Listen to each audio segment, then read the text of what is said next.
Bersama lagu kebangsaan Indonesia Raya.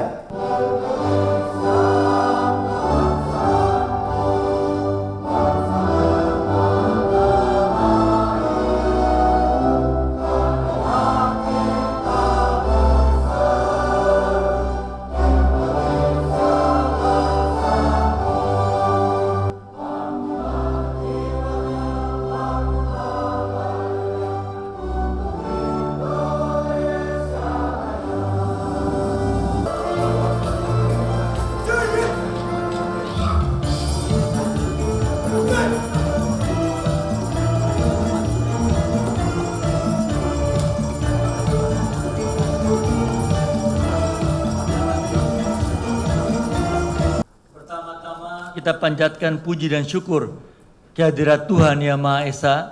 Pada malam hari ini kita bisa hadir bersama-sama dalam sebuah acara yang dirancang bersama antara Rakyat Merdeka dan Warta Ekonomi yang diberi judul, diberi topik yaitu Anugerah Indonesia Maju.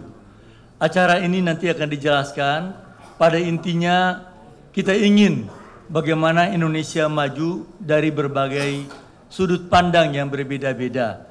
Saya ingin pada kesempatan yang singkat ini memberikan sedikit pandangan saya pribadi, pandangan saya bahwa menuju Indonesia maju kita harus mengambil langkah yang saya menyebutkannya dengan istilah smart decentralization.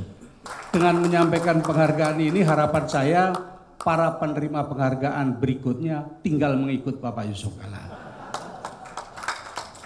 Kalau diizinkan, mohon di luar sepengetahuan protokol Pak, kami akan menyampaikan penghargaan itu langsung pada Bapak sekarang, sebelum penghargaan yang lain disampaikan.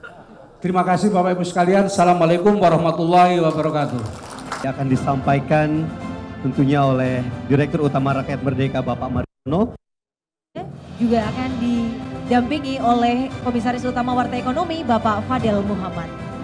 Kita saksikan bersama-sama penyerahan penghargaan Anugerah Utama Anugerah Indonesia Maju. Bapak Ibu boleh berikan aplaus yang meriah. Ini adalah penghargaan yang utama dari yang paling utama. Yang malam hari ini akan menerima penghargaan yang tentunya yang akan diberikan oleh kepada Wakil Presiden Republik Indonesia. Mohon berkenan dengan yang terhormat tentunya Bapak Wakil Presiden Republik Indonesia didampingi oleh Komisaris Utama Warta Ekonomi dan Direktur Utama Rakyat Merdeka untuk dapat menyerahkan piagam penghargaan.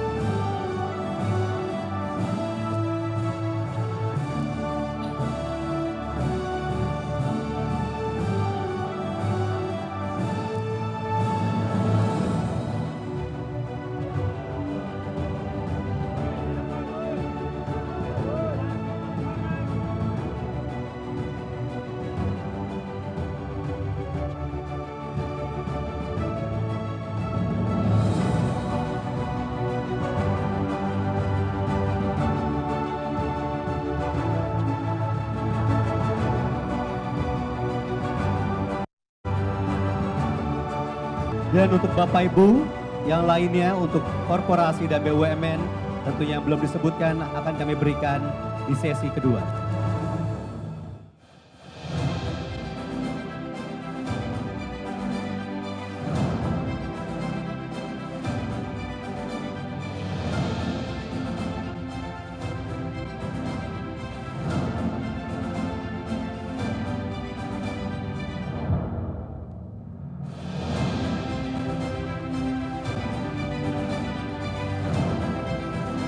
Mohon berkenan Wakil Presiden Republik Indonesia untuk dapat berfoto bersama didampingi oleh Direktur Utama Rakyat Merdeka dan Komisaris Utama Warta Ekonomi. Dan kami mohon tentunya kepada Bapak Wakil Presiden Republik Indonesia untuk tetap berada di atas panggung.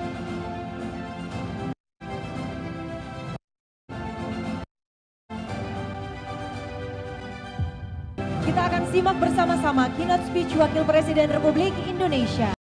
Bismillahirrahmanirrahim. Assalamualaikum warahmatullahi wabarakatuh. Selamat malam, salam sejahtera untuk kita semuanya. Saya hormati saudara Ibu dan Bapak Menteri yang hadir, luar biasa banyaknya. Ini menandakan pembaca Rakyat Merdeka bisa diketahui. Rakyat Merdeka dan Warta Ekonomi tentu tiap hari mereka baca itu. Pak Fadel dengan Pak Margiono serta hadirin semuanya. Sebenarnya saya agak kurang fit, tidak mau hadir mestinya. Tapi karena foto saya tiap hari ada Rakyat Merdeka. Kalau kita tidak hadir nanti dibully sama Pak Margiono. Daripada dibully ya kita hadir juga lah malam ini. Dapat penghargaan lagi. Ya. Nah, terima kasih juga itu. Ya. Jadi penting untuk anak cucu. Ini suasana seperti suasana pemilu. Lebih islami. Jadi muslimat sebelah sini, muslimin di sini kan.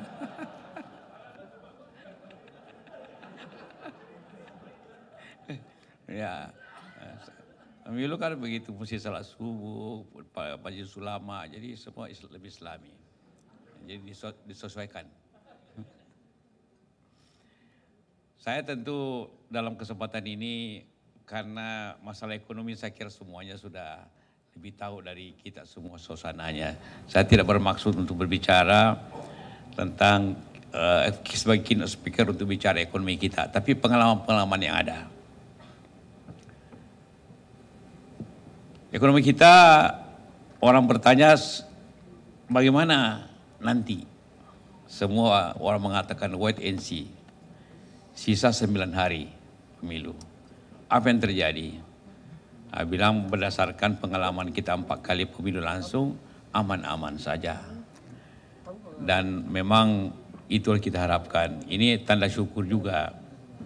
Kalau kita lihat di negara sekitar kita, tiap pemilu baru pemilu namanya kalau ratusan orang meninggal.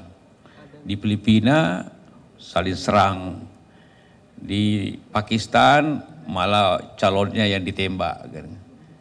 Di Afghanistan apalagi di negara lain, di India bisa bunuh-bunuhan dan sebagainya.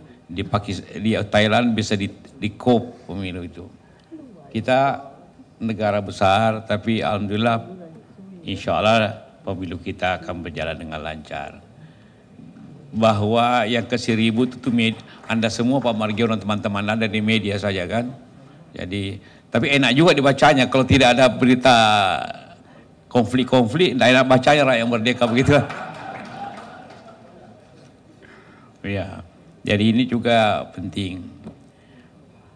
Kedua yang saya ingin dulu menyampaikan selamat ulang tahun yang ke-20 untuk Rakyat Merdeka dan ke-30 untuk adik saya ini adik saya sejak lama ini, Saudara Fadel ini. Ya. Bagaimana dulu didirikan Warta Ekonomi dengan penuh ide bagaimana ini. Semuanya tentu jadi kalau ditambah jadi 50 tahun ulang tahun hari ini kan, karena 2 orang jadi 20 tambah 30 50 kan. Setengah abad. Ini memberikan kita semua spirit dan juga penghargaan karena koran tidak mudah pada dewasa ini kan. Semua orang punya handphone, semua orang baca berita sebelum dimuat di koran.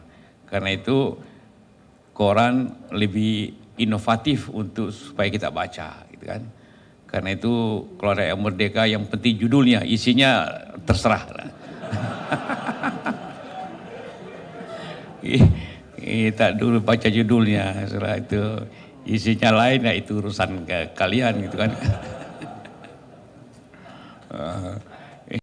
Tapi itu tetap memberikan kita semua setidak-tidaknya ada bahan untuk gosip siangnya kan. Begitu, kalau tidak ada apa digosip, kalau tidak ada di Rakyat Merdeka kan itu. Atau di Warta Ekonomi tentu berita-berita yang serius seperti dikatakan tadi. Inilah tentu yang membuat kita dunia ini hidup. Ada suatu situasi yang memberikan kita suatu upaya atau selera ataupun hangatan. Menghadapi pemilu kita sudah tahu. Pemilu juga sebenarnya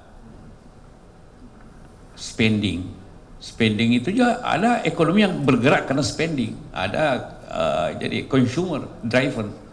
Jadi kalau caleg 12.000 caleg juga nyumbang ke rakyatnya resmi atau tidak resmi, itu ekonomi jalan juga.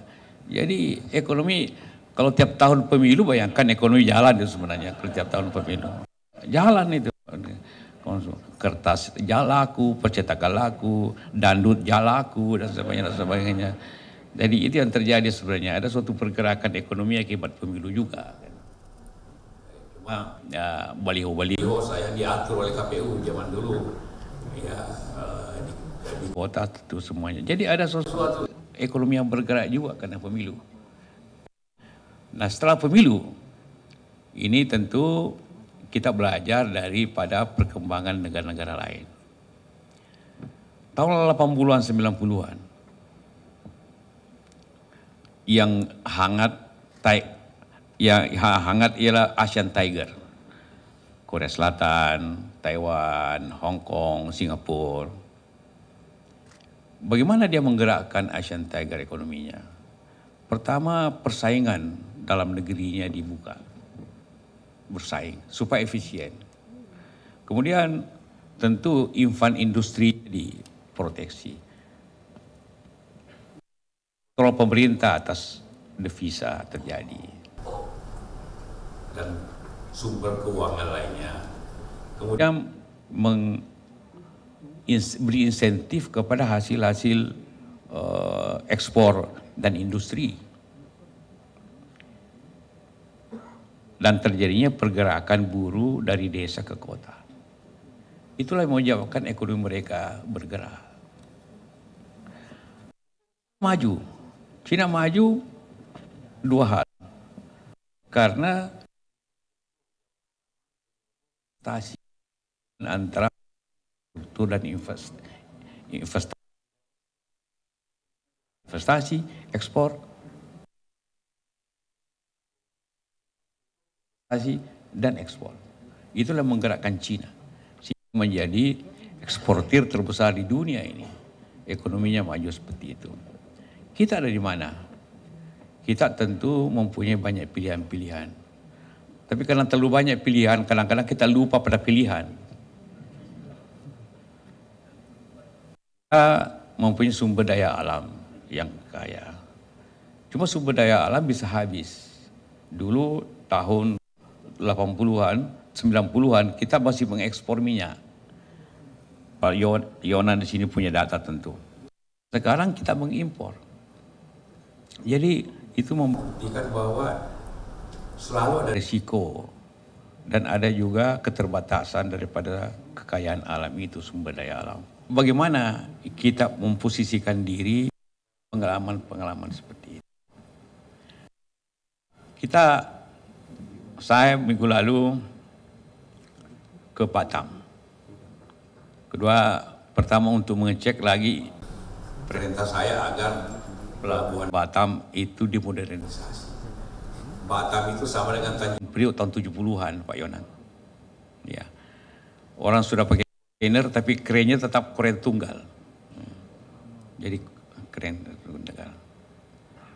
Jadi sama dengan kira-kira Singapura tahun 60-an. Ingin saingi Singapura, keren aja tidak ada di Batam. Industri mau dibangun, bagaimana caranya? Ya. Jadi minta Ibu Rini, saya sudah bicara tentang hal tersebut. Tapi Bu Rini, saya terkejut lihat anak buah Anda. Saya bilang beli keren yang bagus. Tapi apa jawabannya? Pak, minta kepres. Lah, beli keren minta kepres. Nah, takut dilinokan dia bilang. takut dilindungi. Kenapa kau ini cuma beli barang? Bilang aja ini kan perintah Wapres. Iya Pak, bisa nggak dapat? Tidak bisa dapat Wapres. Kepres. Paling tinggi perintah menteri. Nanti saya bilang ini menterinya bahwa Anda diperintah untuk beli. Jadi itu antara lain yang menghambat hal-hal yang kecil-kecil negeri ini. Untuk beli keren harus minta Kepres. Mana ada negara seperti itu? Jadi presiden tiap hari mesti begini tanda tangannya kan. Ya. Pak Jokowi tanda tangannya agak panjang lagi. Kalau tanda tangan saya agak pendek kan. Jadi lama pasti seperti itu. Nah, bagaimana mengatasi hal-hal seperti itu?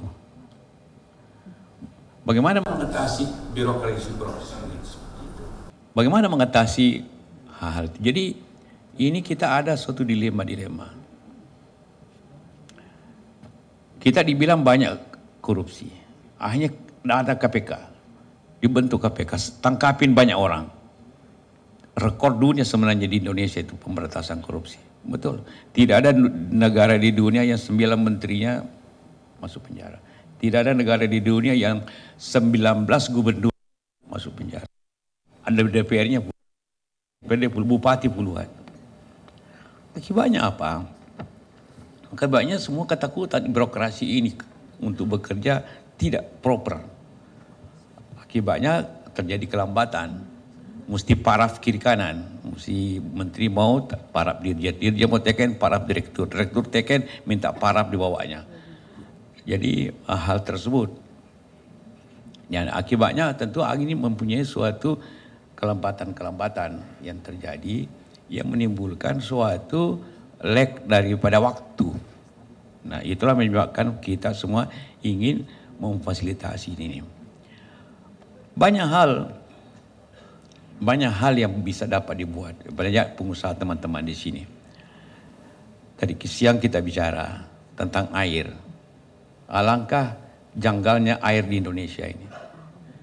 Yang di depan Anda itu, yang di depannya agak sedikit VIP begitu kan, pakai botol kan. Yang di belakang pakai plastik jadi gitu. Harga per kubik air yang Bapak minum itu 12 juta rupiah. Yang pakai plastik 6 juta rupiah per kubik. Sedangkan air pump per kubik itu hanya 6.000 rupiah. Tapi begitu jadi botol dengan tentu bersih, itu sudah 12 juta. Jadi bayangkan akibat kita tidak menginvestasi secara besar di air. Karena itu kita masuk ke situ. Nah sekarang terbuka. Saya bilang siapa yang mengambil ini tentu juga pengusaha bayar pajak dan sebagainya. Tapi adanya suatu ketimpangan luar biasa seperti itu. Karena itu saya bilang ini bagian daripada yang harus kita lakukan pada akan datang supaya jangan menimbulkan ketimpangan nasional seperti itu. Banyak lagi hal lain seperti ini yang menjadi bagian daripada upaya kita semuanya. Karena kita tahu semua ini ulangan di mana-mana bahwa ekonomi ke depan ekonomi teknologi yang sangat tergantung kepada teknologi yang bergandengan antara artificial intelligence dengan biotek. Apabila ini bergabung artificial intelligence dengan bioteknologi, maka akan terjadilah kenaikan upaya tersebut. Maka tanpa kita menguasai itu, maka kita tentu akan sangat ketinggalan. Tetapi bagaimana memajukan itu? Maka akhirnya hanya bisa terjadi apabila segitiga kerjasama. Pemerintah yang membuat regulasi, ilmuwan, teknologi yang berkembang, dan kemudian entrepreneurship. Jadi di sini tentu komplit lah tadi yang diberikan. Ada pemerintah diberikan, ada orang pintar, teknologi, ada entrepreneur. Hanya gabungan 3 hal itu yang dapat memajukan suatu bangsa yang besar seperti kita ini. Itulah yang menjadi bahagian kita ke depan. Apakah dapat kita lanjut itu? Kalau tidak kita, maka dunia ini, kalau kita tidak kuasai teknologi ini, maka teknologi yang menguasai kita kan. Tentu dipahami semuanya. Sekarang kita dimonopoli, dikuasai oleh 4 perusahaan saja di dunia ini. Google, Amazon, Apple, dan Facebook. Tidak ada yang tiap hari tidak berhubungan dengan salah satu dari 4 itu. Mungkin setidaknya 2 jam sehari kita berhubungan dengan 4 ini. Dan kita sangat tergantung kepada apa itu. Memang positif. Tidak perlu bertanya lagi kepada teman. Tinggal cari Pak Google, tahu semua apapun di dunia ini. Itu tentu positifnya. Tapi kalau tidak, maka kita terkendali dengan informasi yang ada. Nah, apabila kita tidak maju seperti itu, maka ya ketergantungan makin mendasar. Dan juga banyak pihak belum apa-apa sudah berpikir negatif. Menteri Keuangan mau terapkan pajak untuk e-commerce, belum apa-apa sudah dikritik, tunda dulu. Ya saya kira setelah tanggal 17 berlaku lagi lah kira-kira begitu. Mungkin, saya tidak tahu ini. Pak Mani lebih tahu nanti dipertimbangkan setelah tanggal 17. Iyalah. Jadi banyak hal seperti itu. Jadi ke depan ini pada akhirnya kita punya sumber daya alam. Tapi ada batas jatuh temponya di sumber daya alam. Kapan habisnya? Batu bara kapan habisnya? Sawit begitu Uni Eropa, bayangkan kalau Uni Eropa konsekuen. Kita mengurangi ekspor sawit. Mungkin sawit langsung turun harganya berapa? 500? Bisa terjadi. Kalau itu terjadi, berapa petani yang masalah? 15 juta petani bisa masalah. Dan sebagainya. Jadi yang bisa mengatasi semua itu pada akhirnya entrepreneurship yang menguasai teknologi. Kita tidak bisa hanya mengandalkan kepada wah kita kaya. Dan butuh lagi kemudian semangat baru. Walaupun terus terangnya kadang-kadang kalau saya ini bekas pengusaha lama, kadang-kadang orang berusaha sekarang tidak paham lagi. Waktu kita sama-sama, Del, kita pokoknya taunya untung berapa, modal berapa, untung berapa, untung ini bagus. Sekarang makin rugi, makin orang suka kan. Tapi yang penilainya tinggi. Rugi nilai tinggi, harga naik. Bingung juga, tidak tahu rumus apa ini yang terjadi kan. Ya. Zaman sekarang, zaman dulu kita tidak tahu ya macam-macam begitu kan. Perusahaan rugi, nilai naik. Zaman dulu kita begitu rugi, nilai turun. Sekarang sudah berubahlah dunia seperti ini. Dan banyak berubah, kita sangat berubah tergantung seperti. Nah ketergantungan inilah yang menjadi beban kita. Tapi pada akhirnya apapun, untuk memajukan bangsa harus dapat mengikuti pola apapun, tetap saja produktivitas, tetap saja ekspor, tetap saja ilmu, tetap saja teknologi, tetap saja bagaimana perdagangan bisa lancar. Apapun. Tapi tentu di sini gabungan bagaimana sinerginya, mensinergikan pemerintah, para teknolog dengan entrepreneurship. Tanpa sinergi ini, ya, coba sinergi BUMN yang dibikin oleh Bu Rini langsung maju kan. Apalagi kalau sinergi ini langsung sebagainya kan. Tapi pengusaha daerah protes terus, ya, tidak dapat proyek katanya Bu Rini. Tapi ini penting. Ini pola Cina itu kan. Bagaimana BUMN-nya maju ke depan gitu kan. Tapi ini juga tentu pada akhirnya yang paling penting ialah bagaimana tenaga kerja, pajak dan sebagainya menjadi bagian itu. Nah, saya kira pada malam hari ini kita sudah melihat para penerima penghargaan yang selamat semuanya. Piala Bapak nanti belakangan dikasih Pak dan Pak Budi Karya juga dikasih. Nanti dibawa ke rumah langsung katanya oleh Pak Margiono. Bawa ke rumah langsung ya. Tapi inilah sekali lagi terima kasih kepada Anda semua Pak Warta Ekonomi Selamat dan Raya Merdeka.